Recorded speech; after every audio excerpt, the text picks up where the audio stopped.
We just bought this CBR 600 from a storage unit auction, only to find out that this thing has a gigantic hole in the motor. Most people would think that this would be a very big issue, but 80% of you guys think that this thing is still gonna run.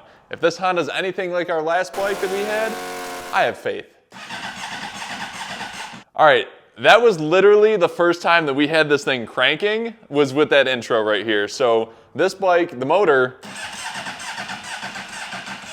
battery sounds a little dead. Okay, battery sounds a little dead, but this thing cranks. We know our motor's free. I think we give this thing 15 minutes. Right now it is 4:47. I think by 5 o'clock we will have this thing running. So really all we have to do is throw oil in this thing and see if it'll fire up. Let's go.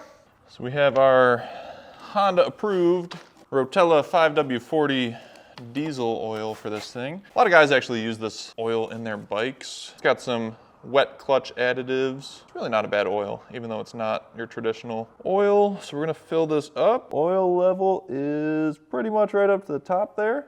I'd say that's pretty good. We filled the bike up with oil. There's a gigantic hole in the motor right on this side. 80% of you guys thought this thing's gonna run. I think it will too. Like butter.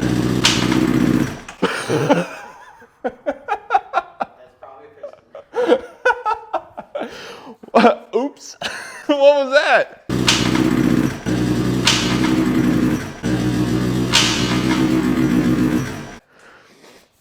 There's a little bit of oil. Nah, we'll run her again. The oil light's on. That's probably not good.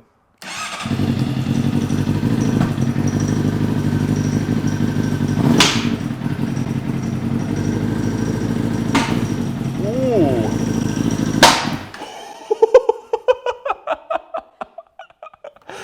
That don't sound good at all. That might be a problem there. And for anybody wondering time frame, it is 4:57, so we are well within our 15 minutes. Let's run her again.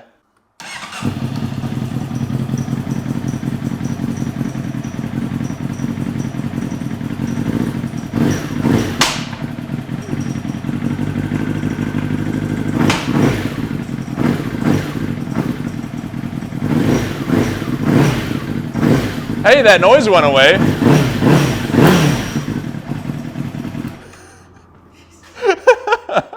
Well, the noise went away, so it's got to be fixed now. Do you think it'll redline? Oh, come on, girl.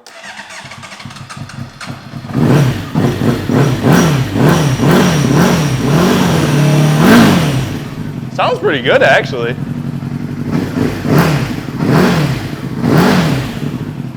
It runs. Once we knew the bike would actually fire up and run on its own, we decided to dive into the motor a little bit more to find out what was causing that terrible clanking noise. Our plan was to remove the exhaust from the bike first, so we could then drop the oil pan and see if there was any metal or debris inside the engine. Now I'm sure some of you are wondering why we didn't check for damage and debris inside the engine before we started it, because that's only going to damage the engine more. Well, have you seen the giant hole in the motor? We don't plan on fixing this engine due to the extent of the damage, so this is going to be more of an experiment to see just how far we can push this engine where it will still run. Oh, and just wait until you see what we find inside the motor next. I thought for sure there was going to be like little, like we'd see a bunch of little chunks flying out, but that actually looks pretty clean. All right, that's about it. No big crazy chunks or metal flakes or anything. Now we're gonna go and try and take all of the bolts out from the oil pan, and we're gonna drop this sucker.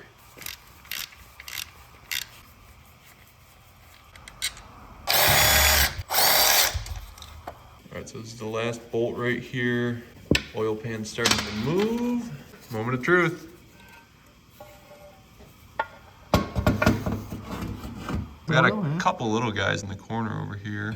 There's some flakes down there. Yeah, just some small stuff, nothing crazy. Nothing like the size of this gigantic hole right here.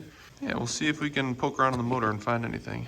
What we're gonna do now is we're gonna take this little side plug off and we're gonna start turning the motor over by hand, because when the bike was running, we had that really nasty, like clacking, like slapping noise. And I don't know if that's a piece of metal in the engine. So we're gonna try and move stuff around, try and see if we can find that. So we're gonna pop this off. All right, so we got our 14. I don't really hear that clacking noise. Oh, stop. Oh, do you see it? Yeah. Oh, geez. We have a broken connecting rod. Oh, do we? Yeah. Oh. I was like, yeah, that kind of looks a little different. How convenient. Wow, I couldn't have stopped the motor much better right no. there. Looked in there, I'm like, yeah, something Well, doesn't, let's see, right there's your problem, boys and girls. That's probably what we heard clacking around there. I'm no doctor, but that's not good. I'm surprised there's no big chunk of metal that was like in here though. But yeah, that connecting rod is not, that's no bueno. All right, so we have some pretty catastrophic damage inside the engine right now. The connecting rod broke, and essentially the bike's running on 3 cylinders right now. And I think that clacking noise that we heard as the bike was running, that was basically just the connecting rod whipping around and smacking probably the top of the connecting rod with the piston as the bike was going around. So let's just remove this connecting rod. As we get in here, we can see the bottom cap bolts for here, which thankfully we have great access to right now. So we're gonna see if we can undo this one. It's like a cheat code for working on your engine. Just pop a hole in the motor. See if I can get this one out. Oh, she's the hole. Don't drop that in the motor. So as you can see, this is a quick removal. We got that little damage there. So that's one. I gotta see if we can get the other one removed. And there's our other one. This one might be a little trickier to get. Now we are following everything per the Honda manual. Oh, there she goes. Sick. Honda service manual, page 469. And extraction number 2. And that one was definitely a little bit more damage on the head there. Thankfully, we were able to get that out. And try and get this guy. Oh, I think it's working. Oh, man. Okay. So that is our bottom portion of the connecting rod right there. And, oh, she fell. Oh, can we get her out the bottom? She finally fell out the bottom. We have the bottom part of our connecting rod. And right there, so this part would have gone around the crankshaft. So now, essentially, what we've done here is we have removed the part that was going clank, clank, clank, clank, clank. So now our motor should run without any knocks and also run on 3 cylinders. So this thing is basically a 3-cylinder Triumph Daytona 675 right now. Throw the oil pan on and fire her up. Let's do it. We just drained out the oil pan, got all the little chunks out of here, and we did notice this on the bottom of the oil pan. We got some nice big old gouges. It looks like maybe when the dude hit a pothole or whatever it was that dented the rear rim, looks like the bike bottomed out and scraped the bottom of the oil pan. Thankfully, we don't have any cracks in the bottom of the oil pan, so this thing is still holding oil. So now that we have that broken connecting rod and bottom part of the rod out of there, we're gonna slap the oil pan back on, and we're gonna see if this thing runs. So we'll throw this back on and let it rip. After we checked the inside of the motor and inside our oil pickup strainer for any remaining metal pieces, we reinstalled the oil pan, and then we removed our broken water pump from the bike so we could get that replaced. Once the water pump was removed, we were able to get a better look inside of the engine where we could see the top part of our broken connecting rod and the number 1 piston stuck inside the cylinder. Our next objective was to try and patch the massive hole on our crankcase so that we don't have oil spraying everywhere once we run the bike. With a few holes drilled so that we can rivet our metal patch to the crankcase and a hefty amount of JB weld, we made sure no oil would leak from the engine. And just a side note, please, for the love of God, don't try this at home. Remember, this is for experimental and entertainment purposes only. This bike and engine will never be on the road again.